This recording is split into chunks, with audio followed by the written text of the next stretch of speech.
Olá pessoas, eu sou Samuel Soares, professor de História, e vamos juntos continuar nossos estudos sobre Brasil colonial. Retomando a última aula, eu fiz um processo de introdução com você sobre o que era a colonização, sobre o que era esse Brasil colônia, e a gente ainda vai aqui continuar pegando ali alguns conceitos da última aula, só que agora eu vou trabalhar com vocês o processo da estrutura político-administrativa dessa agora colônia. Vamos lá, vamos comigo. Olha só, não perde o fio da meada. Para você entender, o processo de organização político-administrativa se dá com a necessidade que Portugal olha para o Brasil, antes não olhava, lembra lá do começo das especiarias, mas passa o quê? Passa a olhar para o Brasil com um olhar de opa, o que vinha ser Brasil, um olhar de opa, você pode se me dar dinheiro. Com isso, começa a se formar um processo administrativo para se controlar e, de fato, colonizar colonizar o Brasil, esse território desse novo mundo. E aí, a gente diz que a colonização começou, de fato, lá em 1530, quando, de fato, se começa ali a mandar nas primeiras expedições o Martim Afonso. A gente vai ver ele um pouco mais na frente, que era um nobre militar, lá português, e aí manda para o Brasil. Inclusive, chegando aqui no Brasil, ele constrói São Vicente, uma capitania, uma das únicas capitanias, também vou explicar o conceito de capitania para você, uma das únicas capitanias ali dos 15 lotes de terra que dá certo. Martim Afonso constrói São Vicente e se começa ali, nesse contexto, o processo da colonização.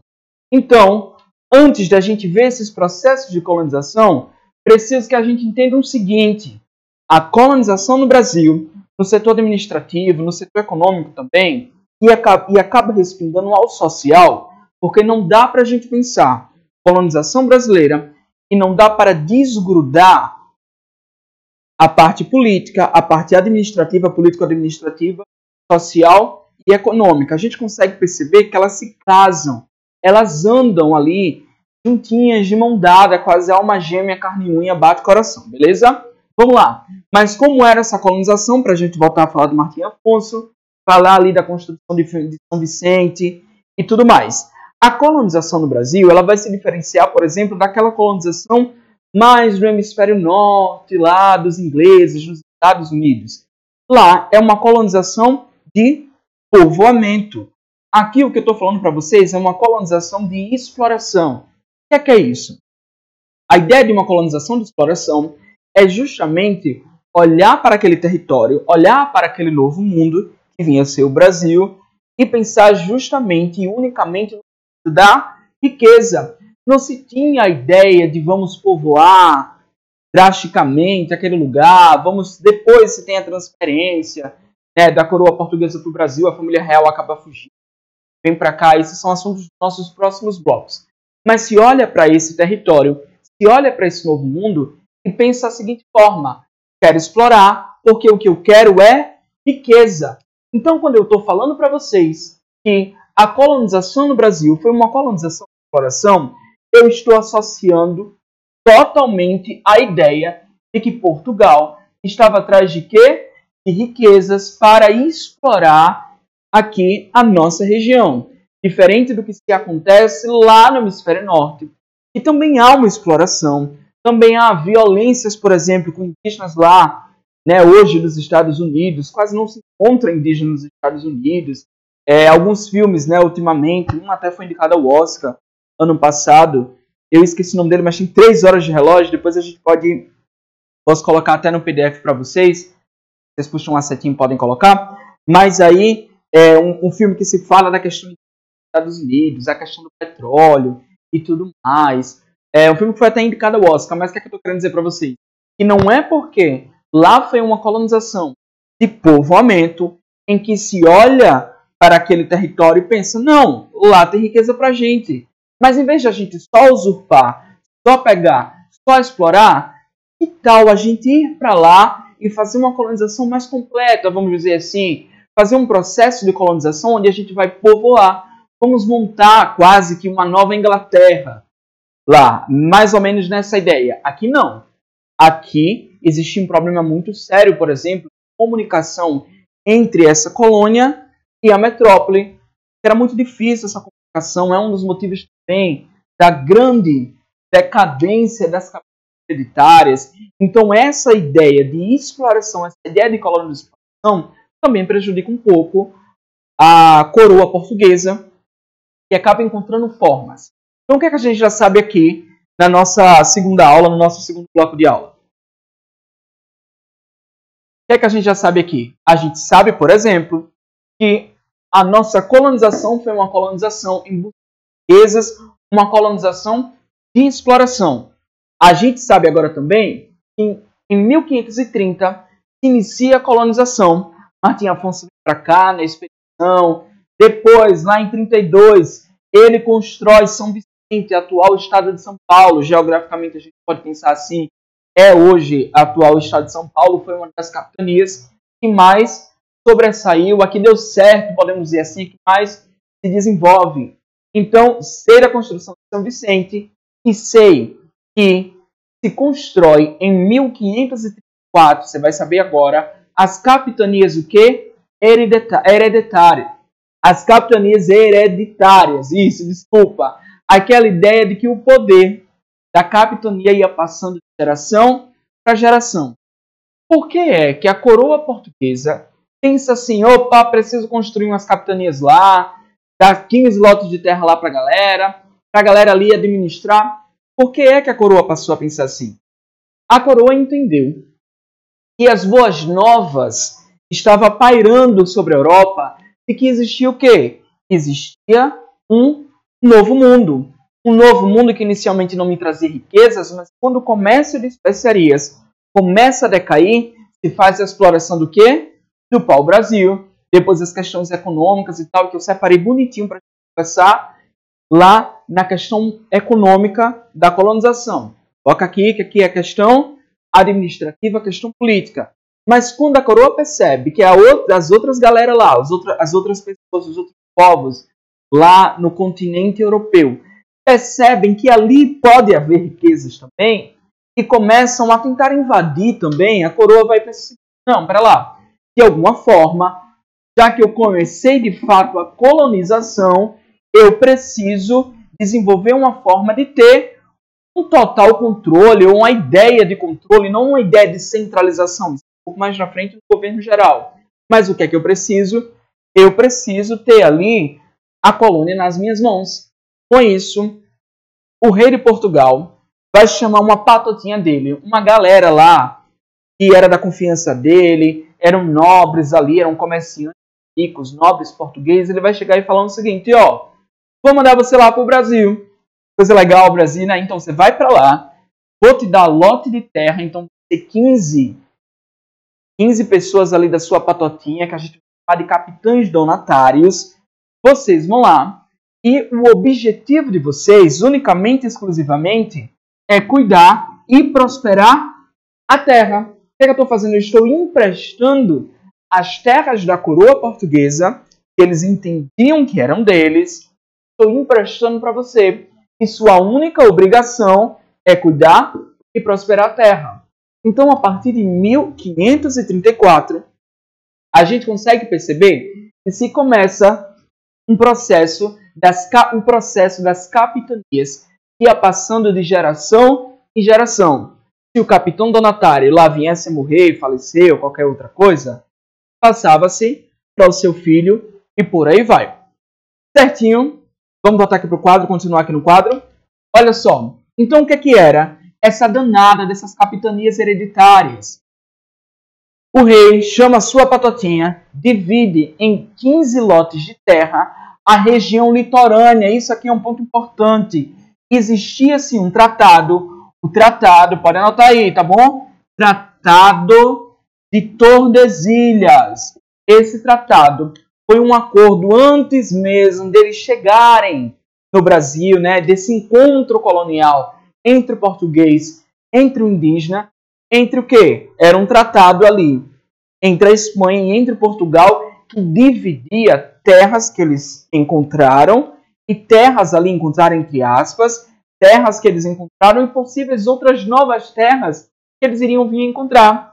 Então, o tratado aqui, a capitania, o Tratado de Tordesilhas vai dividir aqui esse território, e aí as capitanias hereditárias foram criadas, por exemplo, nessa região mais litorânea, essa região aqui, por quê?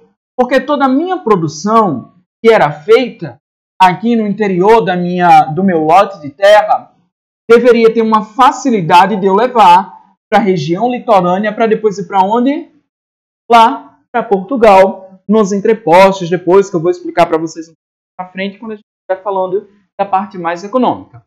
Então, esses 15 lotes de terra foi dado a nobres portugueses, que nós vamos chamar de capitães donatários, que tinha a obrigação, esse capitão donatário, esse cara ali que fazia parte ali, meio que da patotinha do rei, podemos pensar assim, era novamente essa pessoa da confiança do rei.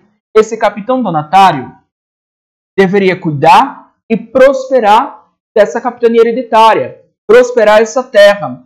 Nessa ideia também de se fazer prosperar, se começa um processo que já existia lá em Portugal, que acabou sendo aplicado aqui no Brasil, das sesmarias. O que é isso? O capitão donatário vai olhar e vai dizer, poxa, meu irmão, eu tenho que fazer prosperar isso aqui. Beleza, tem uma ideia. Se já aconteceu lá e deu certo, por que não pode acontecer aqui também e dar certo?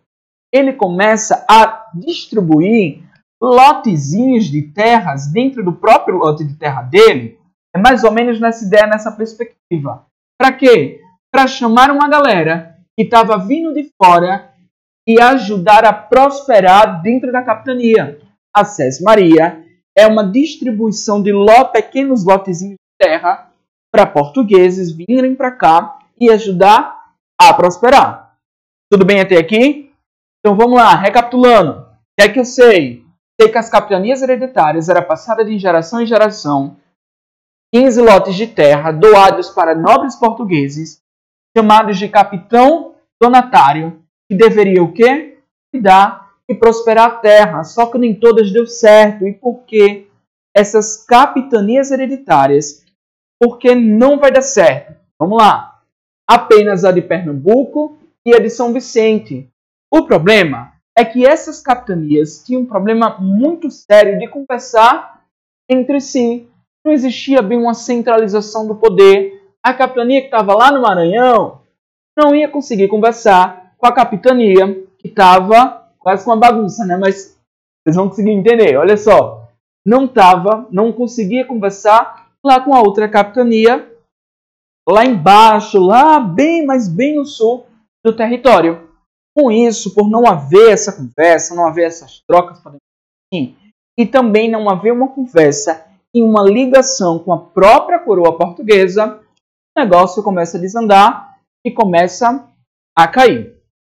Recapitula, pensa, respira um pouco, dá uma olhada para o quadro, dá uma olhada para as suas anotações aí agora, e daqui a pouquinho a gente também vai lá no slide dar uma revisada e ampliar os conhecimentos, mostrar as imagens para vocês também.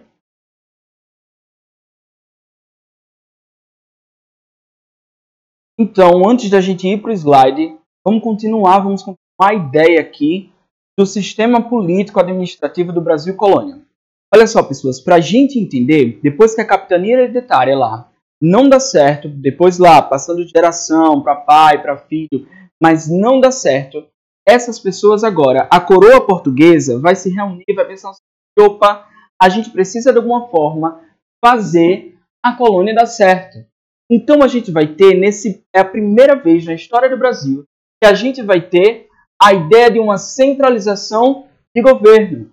O que é isso? A coroa vai pegar, vai falar para o Tomé de Souza, que é o primeiro governador geral, coloca aí, primeiro governador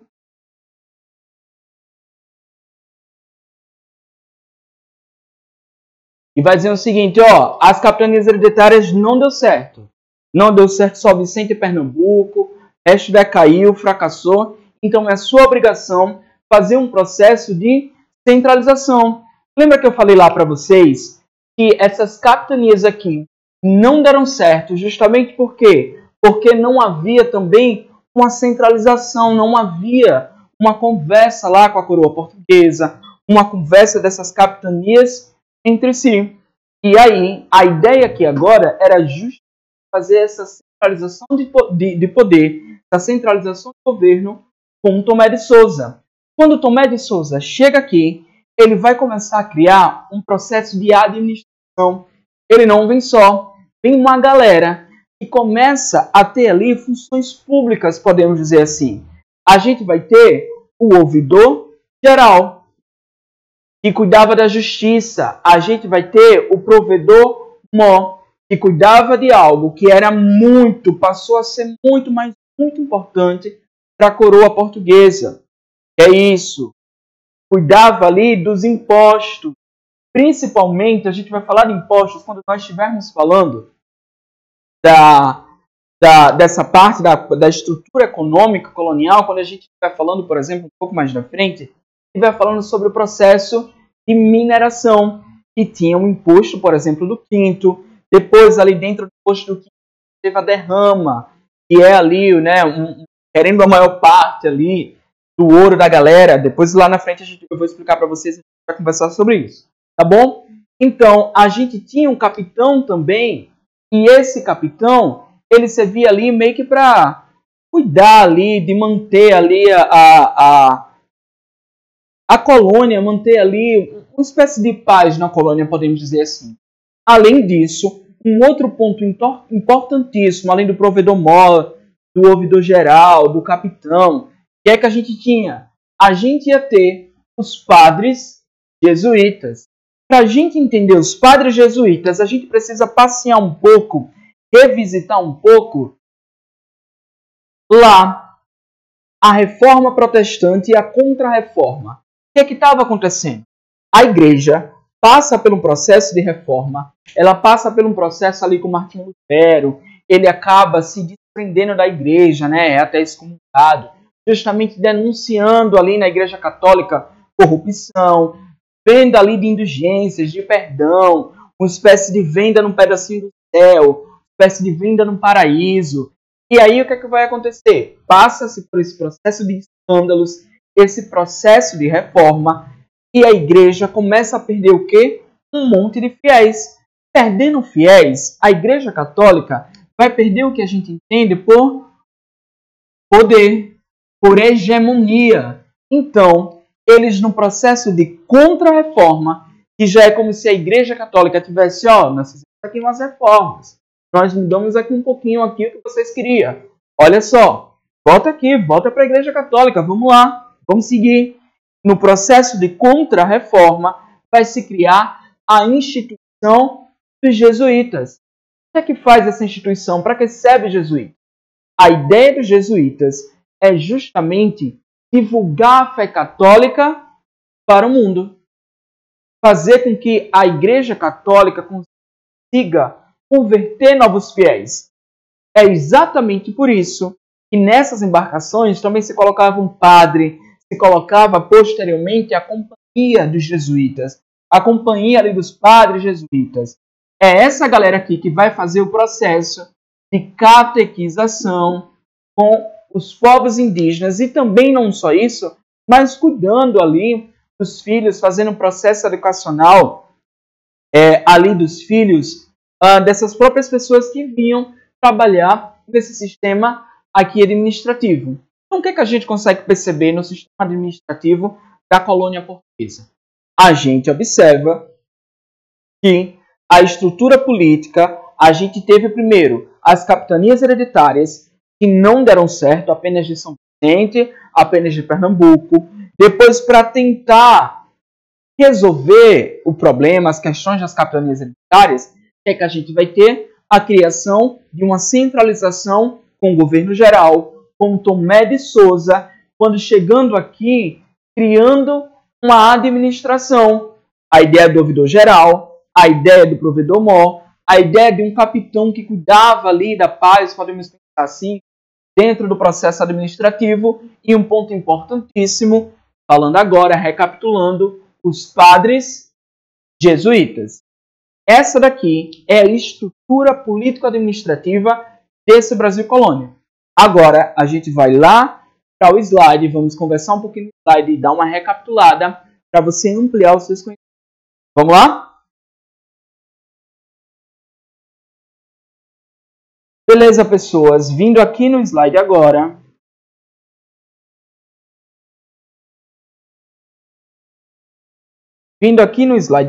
A gente consegue perceber alguns aspectos que a gente já falou nas outras aulas. Por exemplo, a ideia da colonização, que é a invasão de territórios, a ideia do encontro colonial. Mas o nosso foco aqui é a ideia de exploração, que a colonização brasileira ela se dá como uma colonização não de povoamento, mas de exploração.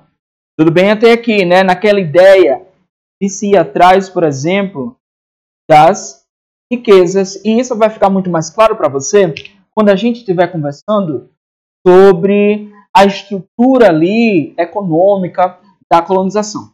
Tá bom? 1530 se dá o início datado da colonização, quando a coroa chega e fala, bora lá, vamos colonizar, bora ver o que é que tem para além do pau-brasil, que eu vou explicar para vocês um pouco depois, mais na frente. 1532, se constrói São Vicente, que é atual estado de São Paulo, tá bom? Por Martim Afonso. Martim Afonso, que era quem? Era um nobre, era alguém que passeava ali, né? Que era um militar, na verdade, um nobre militar lá de Portugal, e tinha ali suas experiências e acabou sendo mandado para cá. E aí, em 34, olha só, o sistema de capitanias hereditárias é criado. Tudo bem até aqui?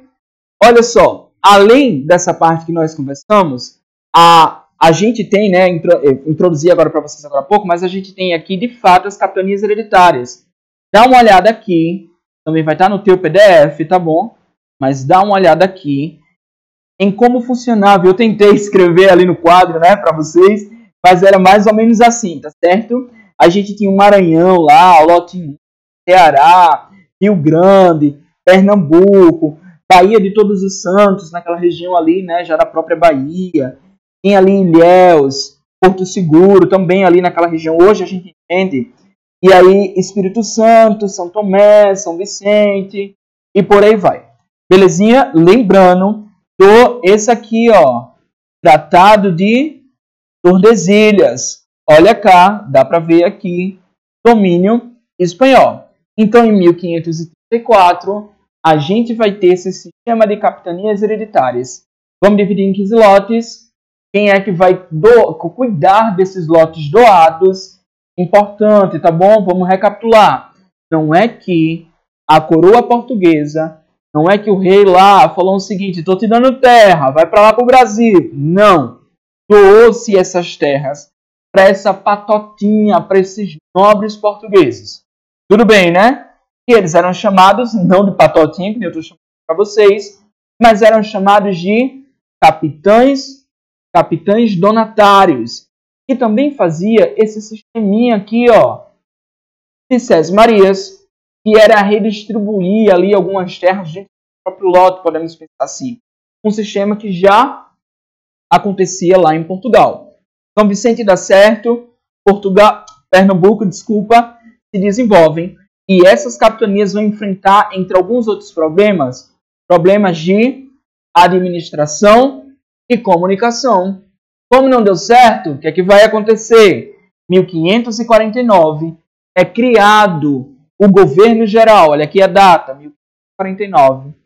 Criado o governo geral na ideia de centralizar o poder para facilitar, ó,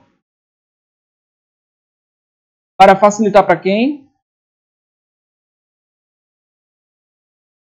Para a coroa. Belezinha? Que vinha enfrentando problemas de comunicação, por exemplo, e de administração nas capitanias que eles criaram. Tomé de Souza é o principal, é o primeiro ali a fazer essa centralização de governo, a ser o governador geral, criando uma administração como o capitão-mor, o provedor-mor, o ouvidor geral, uma galera que cuidava dos impostos, que era extremamente importante. Dentro do pacto colonial, tudo que era produzido era mandado, era para enriquecer a colônia. E também os padres jesuítas, que surgem no contexto ali de quê? De contra-reforma, que tinham o objetivo de fazer com que outras pessoas se convertessem à fé católica. Ou seja, de catequizar os indígenas. E, posteriormente, as populações negras que vinham aqui e tudo mais. Olha só, pessoas, fazendo essa revisão aqui no slide, volta aqui para mim, e aí a gente vai finalizar aqui nossa aula, nosso bloco, mas fique aqui que a gente ainda vai ter.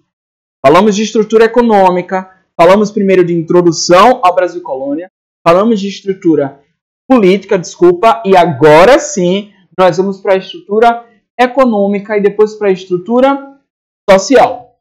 Então, fica aqui comigo, até já já.